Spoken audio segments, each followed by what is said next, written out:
Hello again, Internet. Yes, I'm back somehow. And yes, we've been doing this all day. We're in the final stretch, though, because I am joined by Jared, Zakir, and HD right here for the final hour, I think, is what we're in here now. And we're going to be talking with these three brilliant gentlemen, I might say, about perimeters and pathways, protecting the complete attack surface. Jared, why are you on this couch? Oh, geez. I don't even know where to go with that. So I'm Jared Atkinson, CTO at SpecterOps, and I think we're more on the pathway side, very much not invested in the perimeter side, but happy to maybe let other people introduce themselves. And Zakir? Hi, my name is Zakir Durumeric, founder and CEO of Censys, and really we're looking at the perimeter and perimeter beyond side of the story. Cool. It's HD Moore, founder, runZero, and we're looking at mostly the inside of the network, but also all the different pathways across the network and through them, IT, OT, and everything in between. Great.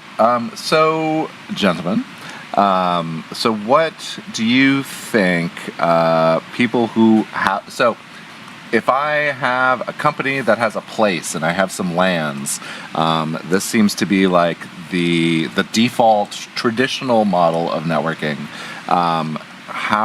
What would you say to such a CTO, CIO still exist, right? I think.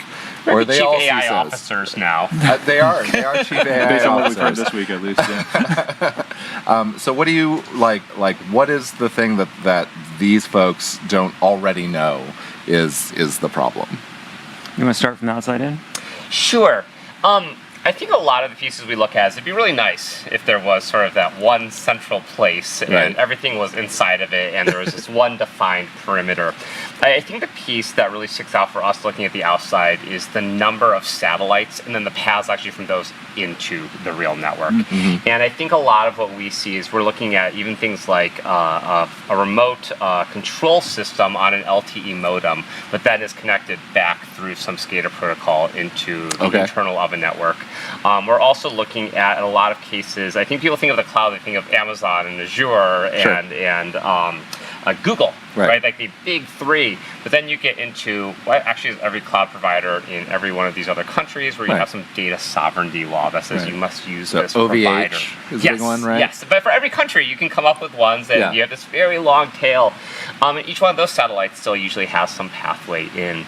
And I think for us what we've seen is that I think people thought in the beginning it was enterprise and then it was cloud. I think a lot of what we're seeing is the satellites. Can you find those satellites? Mm-hmm. Do you understand the relationships between those? And for a lot of our big customers, you can be talking thousands, tens of thousands of those different accounts, different places that can be those entry points. In most of the cases, they do have that privileged access back in. Mm-hmm. But what is the piece that gets forgotten, of course, is that satellite piece.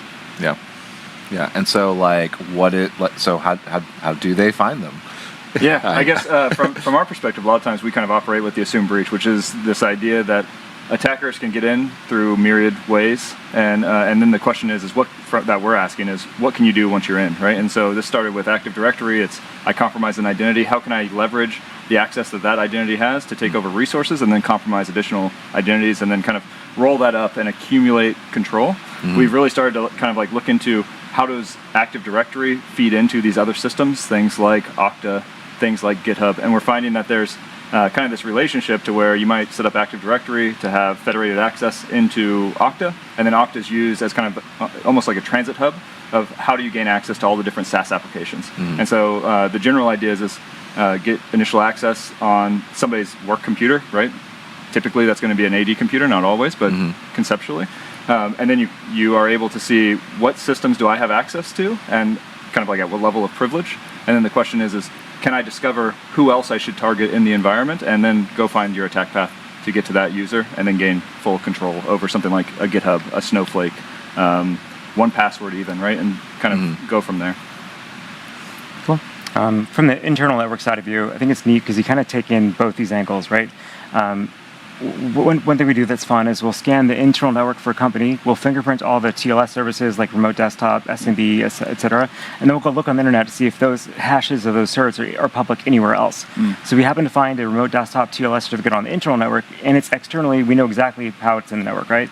So that's one way you can do like satellite hunting from the inside perspective as opposed to outside. But generally, we're trying to help customers identify like, one, where is their stuff, how's it connected, finding networks they didn't know they had. In a lot of cases, like our customers will do a full RFC 1918 scan with a certain TTL, and it's literally go blast everything, try to find everything in 10/8. Where it gets fun though is kind of back to kind of Jared's side of things, which is you have all these different trusted relationships between devices.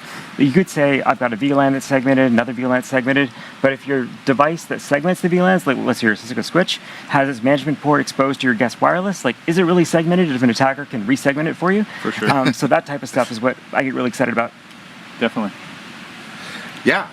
So taking this like, I don't know, man. Like, I'm a little bit intimidated. I do not belong in this couch, you don't Jared. have. Because like I think if you're taking like this view from SpecterOps, Censys, and runZero, like these are three great tastes that taste great together, right?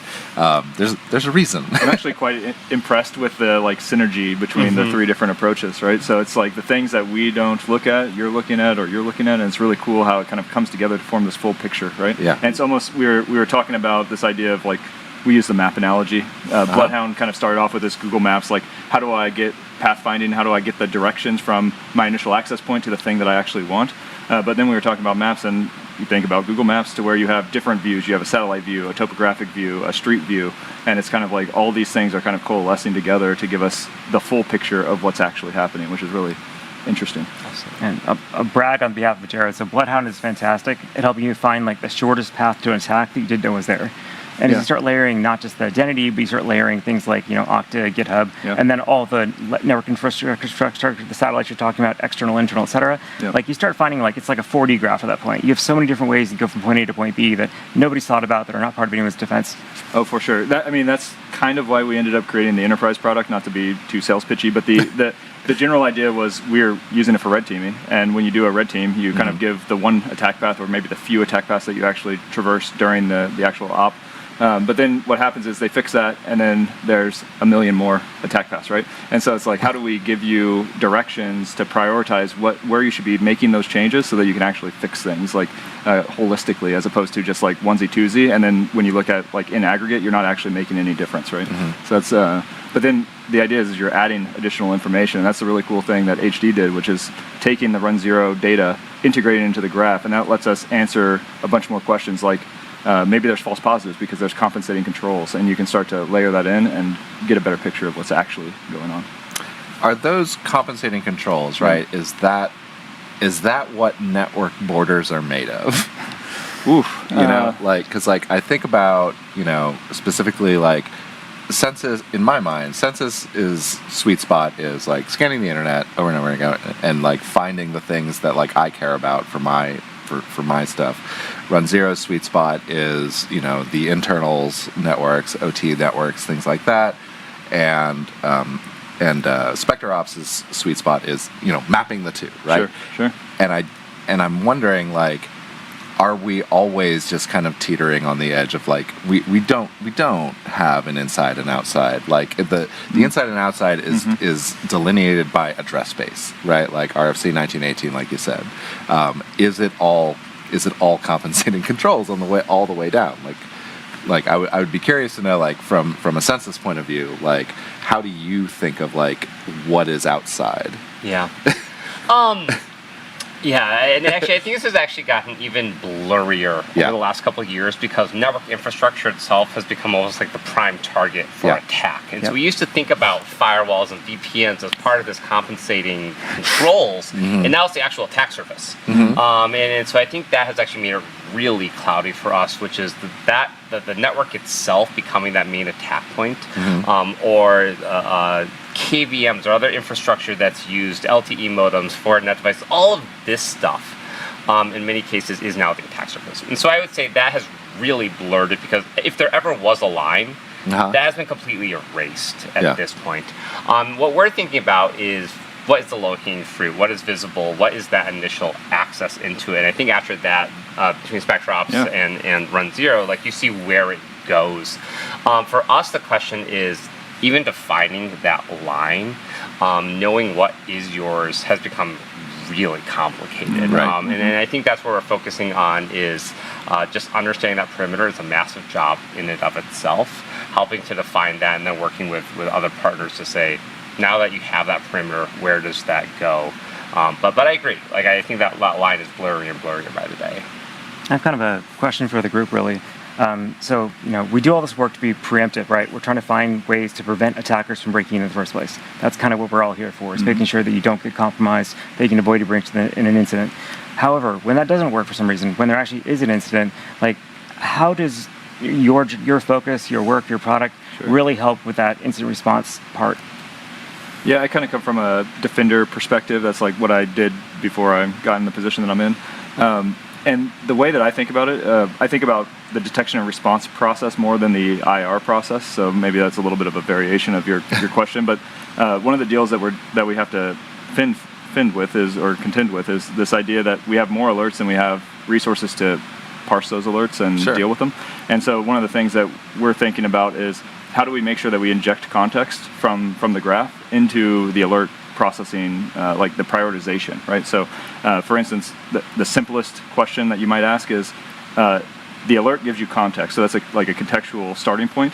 And then the question that you might ask is there a path to tier 0 or to some system that I care about?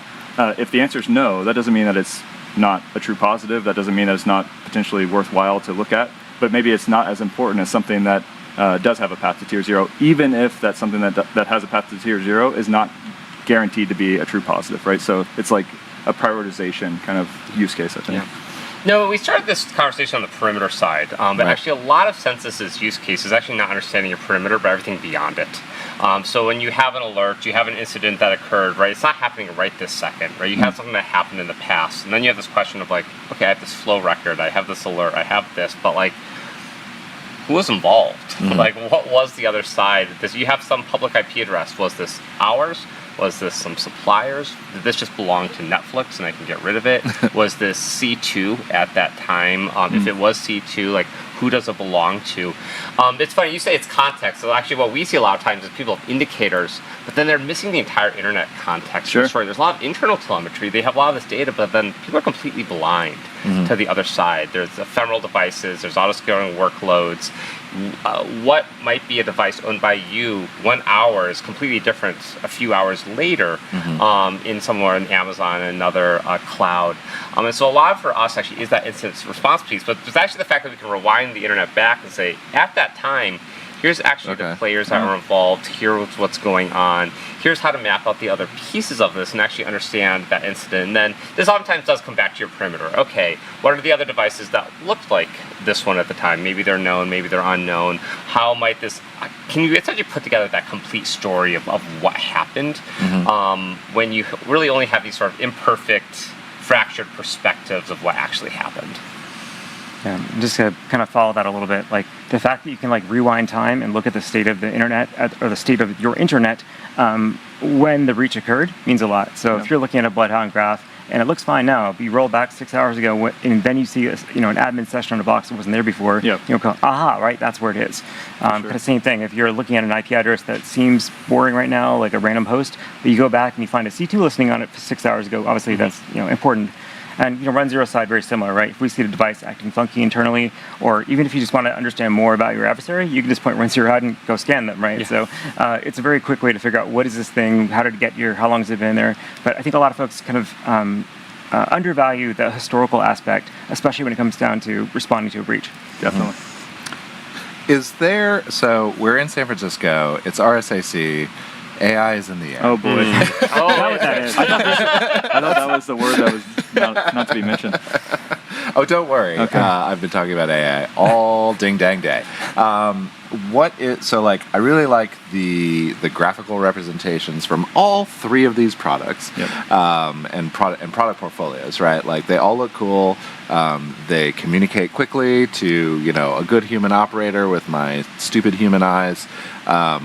Is there a scale mismatch if, like, let's say I want to throw an LLM at at an ideal case of a Spectre Sensory Zero, right? Yep. Like that Yep. stack. Like, is there are you over optimized for humans, or is it like a flick of the switch to say, like, hey, LLM, take all of this stuff and maybe don't bother with the visualization parts? Yeah, I think one of the things that we struggle with, frankly, is this graph databases are made to run Cypher queries, right? And actually, the corpus of Cypher queries is not very large. What is a Cypher query? I know. Okay. I just want to find out if you know. So Cypher is a language that allows you to ask questions about the graph, basically, right? And so you would be able to say, show me, here's a pattern that I'm interested in. Maybe a user has a session on a computer. Show me all the instances of that, and then you could start to narrow it in and like add different filters to narrow down what you're looking at.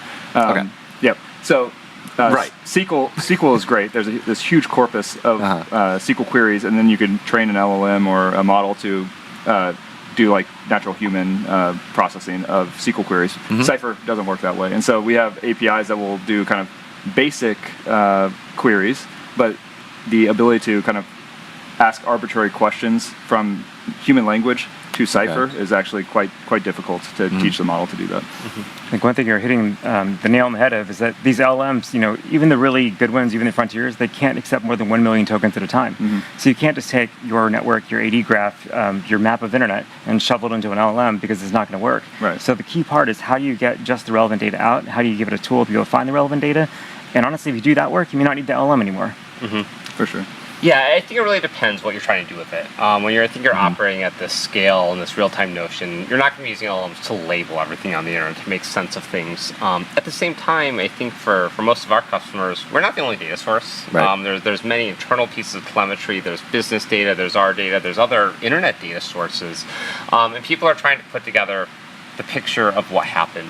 And if you look at what analysts are doing, especially on the threat side, right, people are pivoting around. They're saying, how far do I work? Can I go before this story doesn't make sense anymore, or balloons too much? They're trying to figure out what indicator here might match up with an indicator in another system where it looks similar, but it's not quite the same. And so I think there actually are a lot of opportunities where if you have the right data, there's this question of sort of, can you build these hypotheses? Can you test them? Can you look at how these pieces fit together? And I think just given the fact that a lot of incident response and threat hunting is this sort of exploration of the space, means you can parallelize some of this. You can ask more questions. You can have these hypotheses.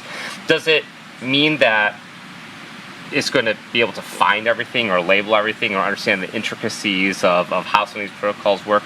I don't think we've seen that, but what we have seen is the ability to parallelize this, to ask these different data sources, to come up with hypotheses, and really then give humans a better idea of what to look at in that data, where to look at things over time.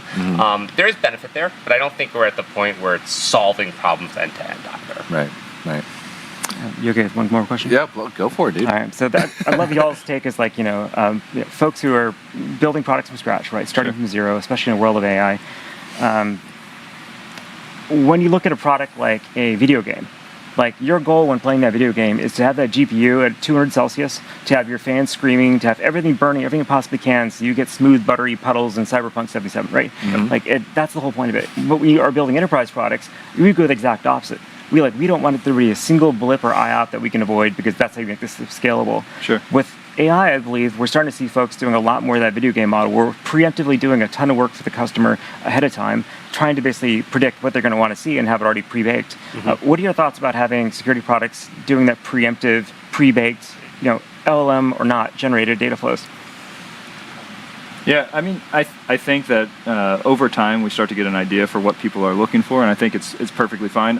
One thing that I would really like to add to BloodHound is the ability to we don't have like a dashboarding capability, so some of that we have the ability to query the graph and interact with the graph and kind of move around, but giving people those data flows actually is a hurdle that we're trying to get over. But being able to quickly figure out what are the questions that people are asking imminently and then give that to them is certainly a really useful use case, right? So something that I think we're thinking about for sure. Yeah.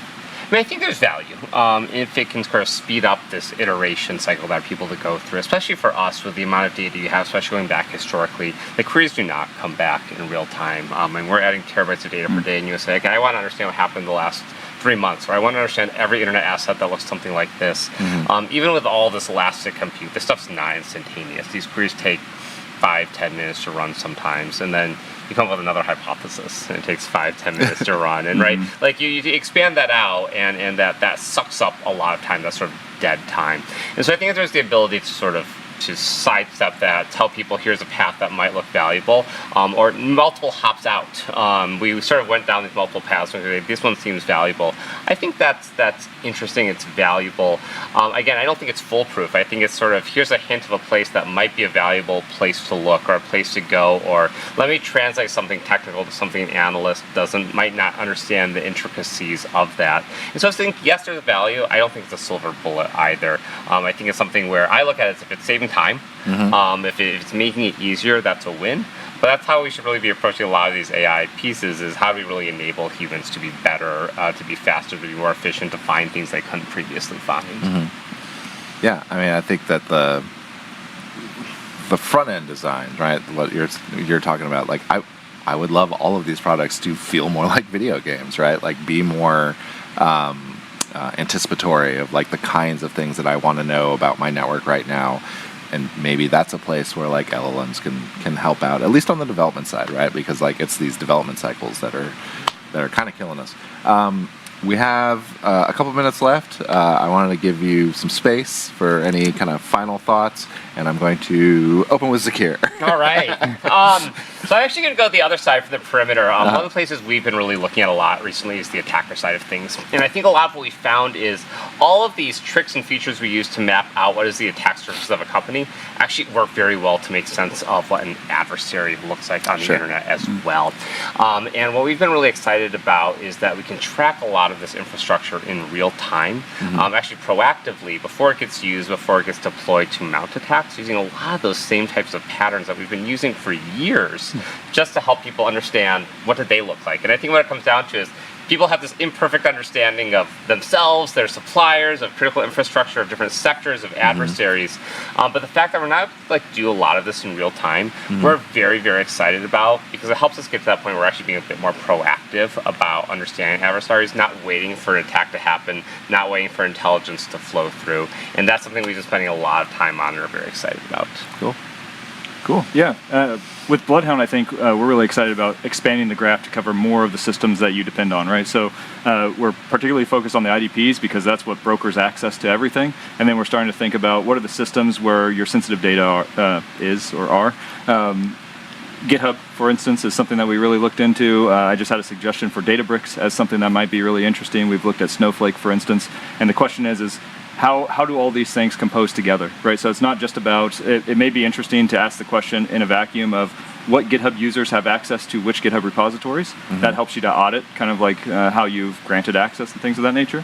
But it's really interesting to understand, okay, what is the SSO provider for GitHub? What is that connected back to on-prem? What do your GitHub sessions look like? So if maybe you have cookies when you're logging in through the browser and I can still read those cookies, and so how do I represent that in the graph so that we understand all of the different ways that an attacker might go from initial access up into these sensitive data sources. runZero side, something I've been playing around with right now is doing deeper topology discovery. So not just layer 2, layer 3, like here's your switch ports, things like that. We're really good at finding multi-homed assets that bridge subnets together, but we haven't gone like the step past that. So one thing we're working on now, for example, is BACnet, the building control protocol being used for HVACs, things like that. If you just scan for BACnet on the internet, there's 30,000 or so. However, if you connect those devices and then enumerate what's behind them through the serial bus, you find many, many more devices, and then you find the much more critical ones. You find the life safety, fire alarms, water systems, things like that. So on one hand, we're seeing that there's lots of critical infrastructure exposed to the internet, but there's an even deeper layer hiding just behind that first layer. Right. That blows my mind, to be honest. That's something that's like not even on my radar, and it's amazing to hear about.